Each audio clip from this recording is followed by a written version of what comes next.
My name is Olivia Nelson, and I've recently hit the milestone of turning 30. Today, I want to share a pivotal moment in my life. I have an older brother named Scott, 2 years my senior. From a young age, Scott embodied what many would call a pretty boy.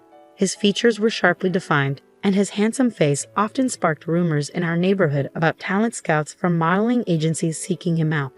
He was the quintessential heartthrob, likable, intelligent, and quick-witted. Our parents and the adults around us all adored him.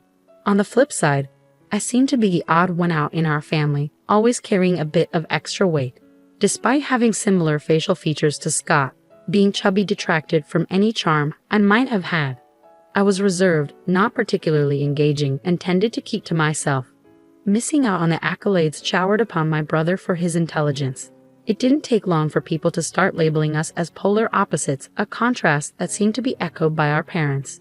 As we grew, the differences in treatment became increasingly evident. While Scott received praise and attention, I often felt overlooked. Hand-me-downs became my norm, even down to ill-fitting shoes that caused me to stumble more times than I care to remember. The only thing I cherished was a backpack given to me by my grandparents before they passed away, a rare gift just for me. As Scott advanced to a prestigious private middle school, my parents beamed with pride, while I found myself relegated to a public school with minimal expectations placed upon me. Money for my education was deemed too scarce, a stark reminder of where I stood in my parents' eyes. I began to question why I was the only one treated differently, but my inquiries fell on deaf ears. Puberty brought with it a growing awareness of the disparities in our household. My mother's priorities seemed to lie elsewhere, leaving me to tend to chores while she socialized with friends. Even when I sought solace in friendships, my father's retort was always the same. What about the household chores? Scott, bless him, tried to intervene on my behalf, but his efforts fell short against the indifference of our parents. As Scott focused on his high school entrance exams, his presence in our home dwindled, leaving me to navigate the tumultuous waters of adolescence alone. The absence of my parents at parent-teacher meetings became the norm, a stark reminder of where their priorities lay. In 3 years of middle school, they attended just one meeting, a telling sign of the divide within our family. When I was in my first year, my parents attended the parent-teacher meeting, but during my second year, they stopped coming. By the crucial third year, when exams were just around the corner, they still didn't show up. My homeroom teacher expressed concern about possible issues at home, but I dismissed it. Although I recognized that my situation was far from normal, I didn't face physical abuse from my parents. I struggled to articulate the ongoing emotional distress I was experiencing. Admitting that my own parents didn't seem to care for me felt too humiliating. The incidents continued, with one particularly hurtful occurrence on New Year's Eve. At the end of that year, my parents took my brother to my mom's hometown, leaving me behind. Up until then, I had always been included in these trips, but that year they told me, "You're a student preparing for exams, so stay home and study." It felt like just an excuse, as if they simply found me bothersome. Alone on New Year's Eve, I didn't want to ask my friends to hang out, as it would reveal how isolated I was. Instead, I stayed home, keeping my feelings inside. I watched the Grammys, switched to the New Year's Eve specials, and went to bed after shedding a few tears. The next morning, I was startled awake by the insistent ringing of the doorbell. It was too early for my family to be back, so I anxiously checked the doorbell camera. To my surprise, my uncle and aunt from my mom's side stood at the door. I rushed over, my hair a mess from sleep, and asked them what was going on. "Olivia, you need to leave this house," my uncle stated firmly. "We've already spoken with your mother, and we'll handle the paperwork. Don't worry." I was stunned by his abruptness and struggled to process what he was saying. "Wait, what do you mean?" I asked, thrown off by his demeanor. "Olivia, we want you to become our daughter, if you don't mind," my aunt said gently, her eyes filling with tears. "We don't have children of our own, but we've always thought of you as our daughter since the day you were born." At the time, I couldn't grasp the full scope of the situation. My aunt and uncle, who were unable to have children due to illness, had always doted on me whenever they visited. They cared for me deeply and had often criticized the way my parents treated me. While my parents were preoccupied with my older brother, my aunt played with me and my uncle showered me with the latest treats and adorable clothes. My fondest memories were with them, far more than with my parents. My uncle, who had just come from speaking with my parents, began by saying, "Your parents have no intention of letting you go to high school. They plan for you to start working at 16 to help fund Scott's college education. We can't ignore this, Olivia. You have the right to an education and a chance to pursue your own dreams." I was shocked and hurt by the revelation that my parents were willing to sacrifice my future for my brother's benefit. It explained why they hadn't attended any parent-teacher meetings in recent years. They simply weren't invested in my aspirations. As I crumbled under the weight of this news, my aunt and uncle knelt beside me, offering comfort. "We may not be your biological parents, and you might feel uncertain about this, but we will ensure your happiness," they assured me. Tears welled up in my aunt's eyes as she hugged me tightly, both of us overwhelmed with emotion. "Olivia, you have the right to be happy, and we should have come for you sooner. If you're okay with it, we want you to become our daughter," my uncle added, his gaze intense and earnest. As I listened to their heartfelt words, I realized this was the first time I had ever felt truly wanted by adults. Though I was just over 10 years old, I knew what I needed to choose for my own future. I made the decision to officially become their adopted daughter. Fast forward 10 years since they welcomed me into their home, my aunt and uncle have poured boundless love upon me and filled my life with countless joyful experiences. My aunt delighted in selecting clothes for me, treating me to shopping sprees on holidays, while my uncle, who had always longed for father-daughter bonding, saved a bottle of wine from the year I was born for my 21st birthday celebration. Together we embarked on memorable trips, with my uncle's childlike enthusiasm leading us to zoos and aquariums, even during my high school years. These moments were etched in my heart as irreplaceable treasures, experiences I never shared with my biological parents. Initially, I referred to them as aunt and uncle, but over time, they became my parents in every sense. Now, I address them as mom and dad. It was through them that I learned of the hurtful remarks my biological parents made when they visited, belittling my appearance and intelligence. Hearing this fueled my aunt and uncle's determination to provide me with the love and support I deserved. When my parents threatened to deny me a high school education, the idea of adoption surfaced, thanks to my aunt's sober intervention on New Year's Eve.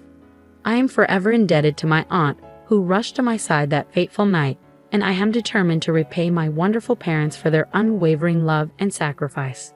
I endeavored to excel in my studies, setting a goal to build a future that would make my aunt and uncle proud. Despite the challenges I faced during my high school entrance exams, I persevered, driven by the desire to honor their kindness. Entering a prestigious public university was a significant achievement, but it was only the beginning of my journey to repay my parents' love. With dedication and hard work, I obtained a weather forecaster license during my college years and now proudly appear on television as a weather forecaster. Yet even as I pursue my dreams, my ultimate goal remains unchanged: to ensure my parents' comfort and happiness in the years to come. I wanted to make my aunt and uncle proud, so I dedicated myself to dieting and exercising. Now I've earned the nickname the Beautiful Weather Forecaster. Reflecting on my journey, I realize I always shared my brother's good looks and had the potential to be just as attractive. My aunt and uncle have always expressed pride in me, but now I feel I have truly become a daughter they can be genuinely proud of. I have so much gratitude to repay, and I'm determined to keep pushing myself to excel. Just as I was thinking about how much I've achieved, my biological parents suddenly appeared before me. "Olivia, you've grown so much. You've become such a fine young lady," they exclaimed, tears in their eyes as they embraced me. I was leaving the TV station to get into my car when this happened, and I was taken off guard. It had been so long since I'd seen them that I barely recognized them at first. "We were shocked to see you on TV. Scott said it was Olivia. We never expected you to become such a beautiful woman and a weather forecaster." "That's incredible," my father said, patting me on the shoulder as if I were still his daughter. "Yes, just as expected of our daughter. We are so proud," they continued. I couldn't hide my displeasure and glared at my parents, but they seemed unbothered by my reaction. "Since we're here, why don't we have a meal at the fancy restaurant just down the street? You must be earning a lot as a weather forecaster, right?" they continued. Their sudden reappearance felt intrusive, like they'd been waiting for me, and their suggestion of a meal at an upscale restaurant made it seem as though they were trying to freeload. I wouldn't allow them to take advantage of me. I needed to find a way to drive my parents away, to ensure they wouldn't want to intrude on my life again. As I pondered this, a plan began to form in my mind. Mom, Dad, it's great to see you. But I actually have another job today, so I can't go out to eat. Sorry, I lied smoothly. Of course, I didn't have another job lined up, but I did have a plan involving my beloved aunt and uncle. Oh, that's unfortunate, my mom remarked, a slight click of her tongue. Could you maybe share your contact information? I'm organizing a small party for my birthday soon, and I'm inviting people from the TV station. It'll be fancy, with plenty of delicious food. I'd love to invite you. Upon hearing this, my parents' eyes noticeably lit up. Really? Oh, how lucky we are, my dad exclaimed. And there will be actors there too, right? Of course, I replied smoothly, hiding my amusement. There will be actors, and it's going to be quite the event. A month later, as planned, I arranged for a birthday party at a rented venue. While the gathering was small, a good number of people attended, lured by the promise of a glamorous affair. My parents arrived, eager and waving, acting as if they wanted everyone to know they were my parents, an irritating habit of theirs. Dad, Mom, welcome, I greeted them, masking my irritation with a smile. Could you head to the dressing room right away? They'll help you with everything, from your clothes to makeup. Your outfits are lovely, but we also have rental designer clothes available. Enjoy the atmosphere while you're here. At my suggestion, my parents' faces lit up with joy, their excitement palpable. It was clear they couldn't wait to try on the designer clothes. Oh, how easily they were swayed by the allure of luxury. I hardly ever get the chance to wear these outfits. I wonder if they'll suit me, my mom remarked with a chuckle. Haha, Mom, you've put on a little weight, my dad teased. Oh, stop it, she scolded. While they exchanged banter, I offered them flattery, saying you both still look young and beautiful, so anything will suit you. It seemed they had been waiting for a compliment, and they both nodded in agreement. In the past, I feared being disliked more than I already was. I couldn't understand my parents' motives, but now it was clear they were quite superficial. They craved high quality and luxurious things, easily swayed by popular trends. Once they had their hair and makeup done, my parents returned to the party venue in high spirits. My mother wore a pale pink mini dress that exposed her shoulders, a style more suited to a younger woman. The sagging skin on her knees revealed her true age. My father chose a bright red suit with a flashy tie adorned with yellow and green geometric patterns. He was the only one in the venue wearing such a flashy outfit, even though there was no formal dress code. The clothes were indeed designer labels, but they were secondhand. I had chosen and provided the outfits myself. I wanted my parents to wear these today, as they reminded me of a family party from my childhood. When I mentioned this, neither the makeup artist nor the costume staff questioned it. In truth, I had no memories of attending such a party with my parents, but my parents believed anything labeled designer without question. In the past, my parents would heed my exceptional brother's words, so long as they weren't about me. Now, they were the ones on the receiving end of my praise, with the label of outstanding now applied to me. As the party began, it was my turn to take the stage and deliver a speech as the guest of honor. Before I went up, I addressed my parents. I have a message for both of you in my speech today, so please listen carefully, I said as I held their hands. They looked at me with surprise and asked, "What?" But their expressions remained happy as I ascended the stage. Thank you all for joining me at my birthday celebration today. I'd also like to express my gratitude to everyone who helped organize this event. I began formally. My friends teased me, calling out, "You're so formal. That's not like you." I jokingly replied, "I'm just being myself," before turning to address my parents.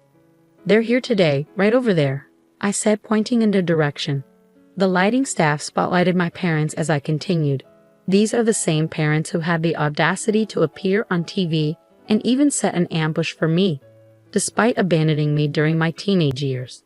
A murmur spread through the crowd at my statement, as I had never discussed my past with anyone other than close friends. "Olivia, how could you say such a thing?" my mother exclaimed, jumping up, while my father remained stunned into silence. Since I was old enough to start kindergarten, these two constantly compared me to my high-performing older brother, Scott, and always favored him over me, I explained. I was the one who never received treats, had to wear Scott's hand-me-down clothes until I was in grade school. Despite all this, I still loved my parents dearly. During middle school, they began imposing household chores on me and eventually declared they wouldn't allow me to attend high school. They wouldn't even attend parent-teacher conferences. I continued. That's when my caring uncle and aunt stepped in and decided to adopt me. Speaking about myself in this way feels odd, but it's the truth. My uncle and aunt have repeatedly reassured me with love, telling me that I am not a bad child. Their support helped me build confidence and overcome my shyness, shaping me into the positive person I am today. The contrast between my cheerful demeanor and my difficult past was striking for the audience, causing immediate murmurs of disbelief and outrage. How could they show up at their daughter's birthday dressed like that? The crowd began to criticize my parents. Unable to handle the scrutiny, my parents hung their heads and trembled. Despite everything, I am now grateful to my biological parents. Their actions ultimately led me to find my true parents, my uncle and aunt, who enveloped me in the warmth of a loving family. My biological parents stared at me, expecting a turn in the story where they would be acknowledged as important. Instead, I offered them a quiet, smiling look. Mr. Treasure from the Daily Info, are you here? Could you make this story and the accompanying photos into an article? Consider it a birthday present for me. As I called out to my friend from the magazine, he had already started snapping pictures of my parents. Hey, stop it. Don't take pictures. My parents frantically tried to hide their faces. Even now, they couldn't face the consequences of their actions. You always made me do things I didn't want to do, even when I pleaded with you to stop, I shouted. You can't impose on others and expect to avoid consequences yourself. At my words, my mother's eyes welled up with tears. I'm sorry. If you publish this article, it will harm us, your mother and father. You wouldn't want that, would you, Olivia? I was astonished by their nerve. Did they really think I still considered them my parents? They had abandoned me, neglecting their duties as parents. My true parents are my uncle and aunt. They are the ones I see as my mother and father. I warned them never to interfere in my life again. As memories flooded back and my gratitude for my uncle and aunt swelled, tears streamed down my face. Seeing my emotional state, the attendees quickly escorted my biological parents out of the venue. This time, it was truly over. I had finally cut all ties with those individuals for good. Reflecting on my achievements and the support from my uncle and aunt, I shed a few more tears, feeling a sense of liberation and accomplishment. Following the incident, a magazine editor asked if I was okay with how things unfolded. I affirmed my decision, urging them to proceed with the story. The resulting article on my upbringing was picked up by various TV shows and quickly gained attention. Concerns about my image being tarnished were unfounded. Instead, the story painted me as a modern Cinderella making a dramatic turnaround, and my reputation soared. On the other hand, my biological parents, let's reluctantly call them that, faced severe repercussions after the story was published. They became outcasts in our community and eventually decided to move. Gossip spread to my father's workplace, forcing him to resign. My mother, who had been a homemaker, was now unemployed. My brother Scott kept me updated on their situation, revealing they were living off their savings. Though Scott had initially hoped we could live together again, he soon understood that staying with my adopted family was the right choice for me. Scott remained a constant source of support throughout my college years, helping guide me in my studies. He ultimately chose to sever all ties with our biological parents after my story was published, jokingly stating he might only see them again at their funeral. Knowing Scott, he might not even attend that. 5 years have since passed. I married Mr. Treasure, who was working at the magazine that published my story, and we now have a pair of twins, a boy and a girl. As a mother, I am dedicated to ensuring my children are treated equally and grow up in a happy, loving environment, just as my aunt and uncle did for me, and as Scott has always watched over me from afar. I want my children to grow up kind and gentle, like my own family. Besides raising my children, I am committed to repaying the kindness shown to me by my uncle and aunt. This year, I surprised them with a trip to Oregon for our wedding anniversary, which we enjoyed with my husband and children. My aunt and uncle often tell me, Olivia, you have your own family now. You don't have to do this. But for me, giving back is a source of joy, not obligation. Seeing their happy faces brings meaning to my life. I tell them not to steal my pleasure as I plan our next surprise, maybe a luxurious hotel stay for the whole family. There is still so much we want to do as a family.